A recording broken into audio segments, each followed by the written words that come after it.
Nairobi City County in the IBC code is the county number 47, and we have come and we have called you here because we think that things are not going right in the county. We think that since we got elected in August 2022 and we got sworn in September 2022, things have not been right. And we thought that we could work with this governor we have now, but we think that the governor is not competent enough. He doesn't understand how to run a county the size of Nairobi, considering that by the Kenya National Bureau of Statistics own report, Nairobi is bigger than 27 bottom counties combined. So today, Nairobi does not have proper structures, governance structures to run a county or the city the size of Nairobi, being the capital city of the country. We don't have a substantive county secretary.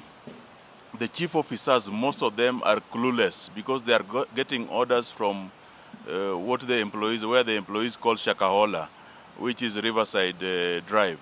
The governor is rarely in City Hall.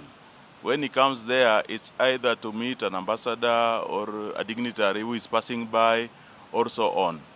But the county is not being run as it should be professionally. With the employees nearing 15,000, we think that the county is degenerating into something which is going to hinder development in the country. Today, as we sit here, we don't know who is collecting revenue in Nairobi. I've just spoken to the leadership of Nairobi Revenue Authority. They don't know who is managing the revenue of the country, of the county. They think they are being told that the revenue is being collected by Safaricom. We don't know how Safaricom as a private company came to have the system of revenue collection. We don't know on which contractual basis they are collecting the revenue for the county. We don't know who audited the system to know how many bank accounts are connected to that system. We believe that Nairobi is degenerating at a very fast rate, that if it is not rescued, then things are not going to look good. And it's getting worse year in, year out. I'm just getting revenue report, which I'll be sharing with a good number of you, is that with all of you, is that last year by this period, in the first few days of November, we had collected more than 100 million shillings. Though we still thought that was very low because Nairobi should be collecting more than 200 million shillings a day. So 100 million shillings in 6 or 5 days, if you may, it translates to an average of 20 million last year.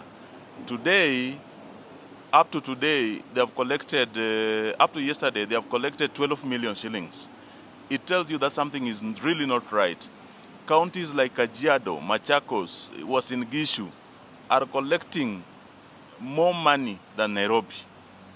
Nairobi with more potential, a bigger metropolis, more revenue capacity, is collecting less revenue because this revenue is being pilfered at source by few individuals in the executive and the county assembly. When the theft has been done at the executive level, then few individuals at the county assemblies are paid to look away because they hold the mantle of leadership. And we believe that if things are not corrected in Nairobi, if the president and Right Honorable Raila Odinga do not stamp their foot in Nairobi, then things are going to get worse. The president is going to be constantly blamed for poor governance because he has allowed Nairobi to be managed and to be run by somebody who had no professional credence to run Nairobi. Somebody who previously, before getting into politics, had not held a job higher than cyber cafe attendant. We believe that the governor we have today is the wrong person to manage Nairobi. Issues are emerging, a lot of issues, until sometimes we are overwhelmed. We say, what do we cover? If you go to health sector, now the governor has brought up an idea of bringing private pharmacies inside hospitals, county hospitals. How do you bring private pharmacies inside public facilities? What arrangement? What governance structures? How will they be oversighted? How will you ensure that the poor people don't pay, too exorbitant fees for prescriptions? How will you ensure that drugs are not stolen from the public systems and brought and sold into private pharmacies, which are now being housed inside the facilities owned by the public. It is very wrong. The CEOs of those hospitals have been brought into a job group called Job Group S. They are the same level as chief officers. What governance structures will you have there? How will they be supervised? How do you expect a CEO and chief officer to have the same job group? So who will be managing, who will be supervising who? Why can't we have a clarity on the structures, remuneration structures in the county? Why don't we properly ensure that these things are properly managed and things are aligned so that we don't have the poor way of managing things? When you hear, I'm just giving you a general overview, because when you hear that pieces of land is being given out to individuals to go and borrow loan, the issue of Jivanji, Jivanji approached the county because they were doing the affordable housing in Ngara. And this affordable housing, the developer was supposed to bring the money. The county was supposed to give out the land. Today, the developer didn't bring enough money. The county gave out land. The county went and borrowed money for the developer, 1.9 billion, using the county assets as a security.